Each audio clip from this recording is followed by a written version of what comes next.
Hello, listeners, and thank you for joining us today for this Commodity Insights Live, where we will discuss recent developments in rice markets. My name is Greg, and I am an ag economist for S&P Global Commodity Insights, focusing on rice and cotton markets. In Commodity Insights, we cover a range of grains, oilseeds, and veg oils, primarily focusing on supply and demand research and short-term forecasting. I am joined today by Dipanshi. Hello everyone, I am Dipanshi, an agriculture economist in the APEC crops team, and I mainly focus on Asian rice and cotton markets. Very good. When one thinks of rice, Asia immediately comes to mind as the heart of global rice dynamics. It is home to the world's largest rice producers, exporters, and importers.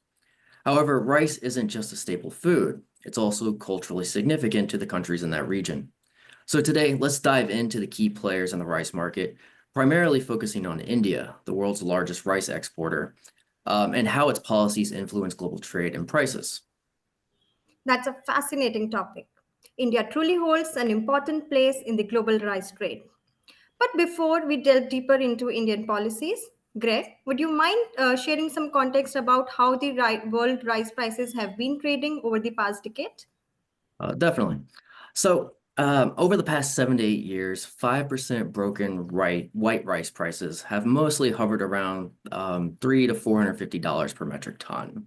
The COVID-19 pandemic, however, was a notable exception when supply chain disruptions sent prices much higher. However, prices have returned to their usual range once global supply chains stabilized. A significant turning point, however, occurred in August of 2022 when India banned broken rice exports in an attempt to curb domestic inflation, as well as address food security concerns driven by increased demand from China. This move significantly disrupted the market, pushing up the prices of other rice varieties and affecting key players such as Thailand, Vietnam, and Pakistan. Interesting. It seems Indian policies have a ripple effect on the other nations. But what happened next? So the situation was exacerbated in 2023. Indonesia faced a significant production shortfall due to the El Nino, prompting substantial imports to meet domestic needs. At about the same time, though, India extended its export restrictions to include white rice in July of 2023, also due to El Nino hampering the southwest monsoon and causing some production worries for the upcoming Kharif crop. These developments caused a sharp spike in global rice prices, which reached record highs of around $550 to $650 per metric ton. The market reeled under these twin pressures of limited supply and soaring demand for over a year. However, India's recent easing of those export restrictions brought some much-needed relief to the rice market. So, Dipanshi, would you mind discussing those developments further? Sure. So the recent policy changes have been a significant development. From the start of 2024, there were chatters about India easing its export restrictions as the rice production losses were not so severe as earlier anticipated. So this calmed the market somewhat, but the prices remain elevated. The major breakthrough came in to September 2024 when India finally removed its ban on white rice exports. And as a result, prices of all the other nations fell drastically. For instance, prices in Pakistan and Thailand fell by about 10%, in India by about 11%, and Vietnam by about 23%. So, this showcases the pivotal role India plays in stabilizing the world rice trade. Definitely. India's role cannot be overstated. In a typical year, India generally provides about 40% of the world's rice exports. Therefore, any impact on rice production or export policy in India also has a direct or indirect effect on world rice prices and the markets of other countries.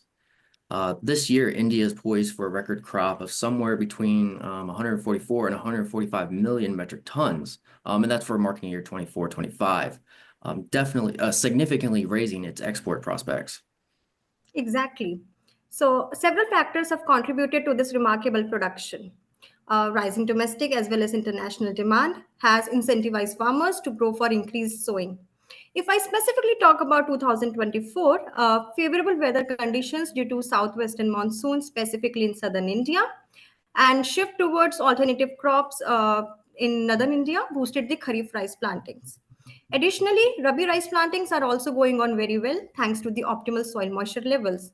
So, because of all these factors, the area is expected to reach beyond 50 million hectares, thereby resulting in a forecast of record production. Interesting.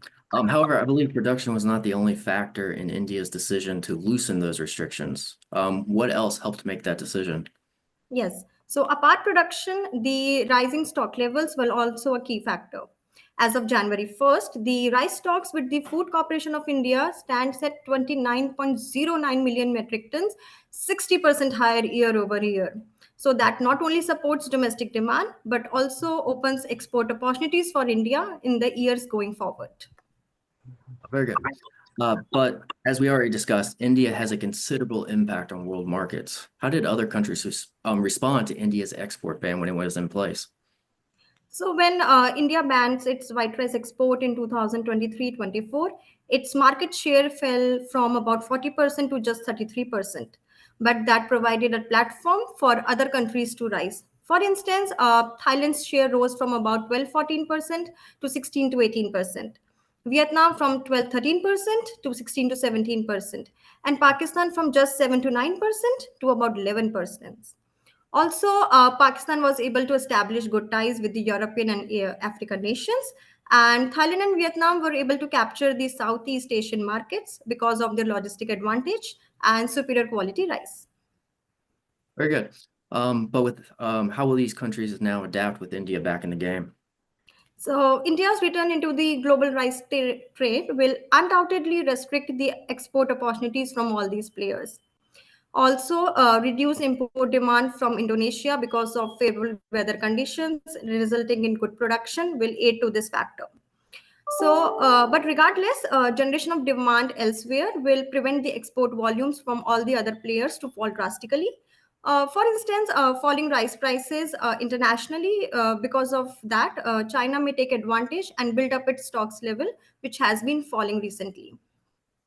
That's right. And I'll also note that rice demand should remain strong in key markets such as the Philippines, the Middle East, Africa, and the EU. Given low rice prices, Asian origins will also likely expand into other non-traditional markets. For instance, we're already seeing Thai and Pakistani rice being shipped into countries like Mexico and Haiti, displacing more expensive U.S. rice supplies. So overall, it's pretty incredible how interconnected the global rice market is. So Dipanshi, do you have any final thoughts? So, the global rice trade is an interplay and an intermix of policy, production, and demand dynamics. Indian policies often set the stage, but each country has its own impact. So, navigating domestic needs as well as export opportunities is going to be a critical challenge for all the countries going forward. Indeed, 2024-25 marketing year is going to be a critical year in the global rice trade. Very good. And that wraps up our Commodity Insights live session for today. Thank you, Dipanshi, for such an insightful discussion. We will watch these trends and let's catch up soon to see how they play out. And for our listeners who found today's discussion useful, please note that we have much more in-depth weekly analyses and reports available. So please feel free to reach out to us for a much fuller, much more detailed discussion. And we're looking forward to seeing you again next time. Thank you.